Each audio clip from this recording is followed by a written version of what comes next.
Carlos Alomar here, and we're here at Stevens Institute of Technology, where I am called Professor Alomar. The reason that I wanted to start here is because I really believe that technology was what we were using when we were doing the Berlin Trilogy. David always told me innovation has nothing to do with technology or equipment. It has to do with methodologies. And what we find is that by having all the members of the B2B band back to Berlin come here, we'll go through some of the equipment that I think is going to be necessary for us to fulfill the Berlin Trilogy. So before we go upstairs to my lab, I think we need to discuss a little bit of background information so we can bring everybody up to speed. Here's a little bit of something I'd like for you all to know. Indulge me for 5 minutes. Here's an introduction.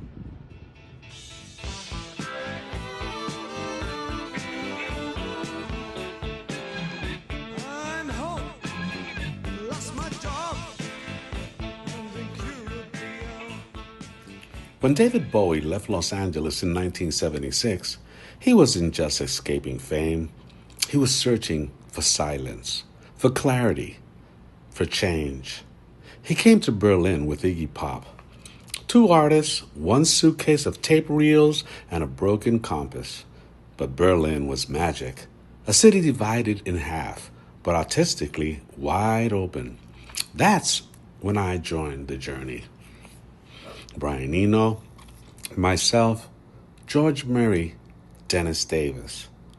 We had just finished recording The Idiot with Iggy, but what we didn't know is that we were already laying the groundwork for the Berlin Trilogy. Berlin gave Bowie space to breathe, to listen, to rebuild. And we rebuilt the sound using tape loops, harmonizers, ambient layers, reverse guitar textures. We weren't just chasing pop hits, we were designing emotion. We didn't know we were making history, we just knew we were finally free. Welcome to part 1, the Berlin Escape.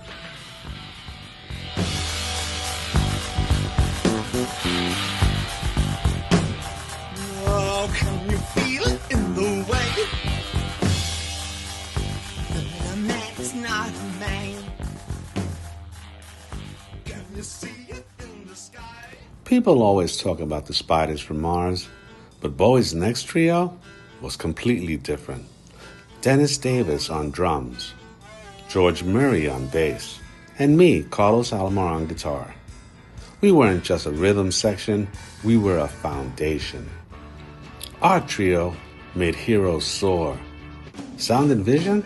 That's us. Even Golden Years? That's D.A.M, the D.A.M Trio. Dennis brought syncopation and fire. George gave it warmth and tone. I gave it shape.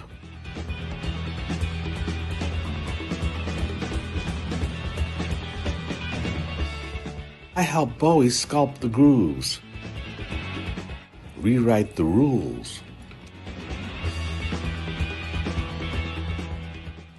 And that's why it worked, because he didn't just hear us, he trusted us. The D.A.M Trio didn't follow, we led.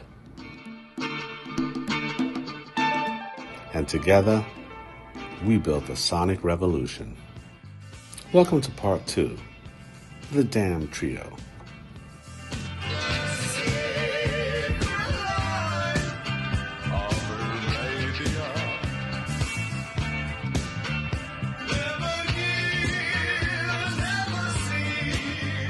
Berlin was more than a city. It was a beginning. The sound experiments we started back then, the textures, the technology, the trust, they never left me. Years later, they led me here, to Stevens Institute of Technology. I was honored with an honorary Bachelor of Arts degree for my fusing music with technology. And now I'm the Distinguished Artist in Residence and founder of the Sound Synthesis Research Center, the SSRC.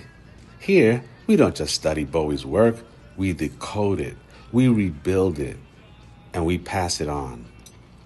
And now, we're here preparing a new band, The B2B band, Back to Berlin. These artists are reimagining the Berlin technology, live, with technology, with soul. We're using Eno's oblique strategies. We're mixing synth with spirit. We're making the past future again. What started as a studio experiment is now a curriculum. And this is just the beginning.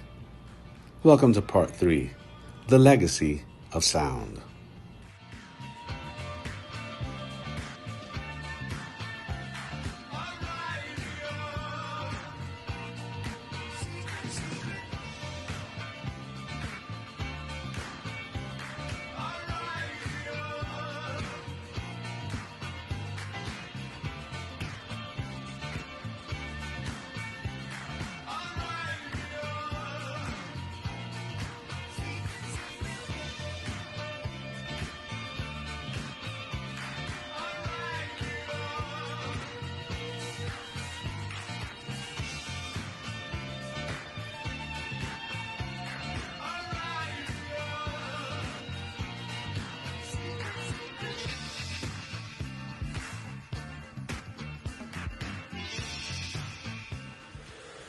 Hey, thanks for coming. We've got more in store for you. The next chapter is about to unfold.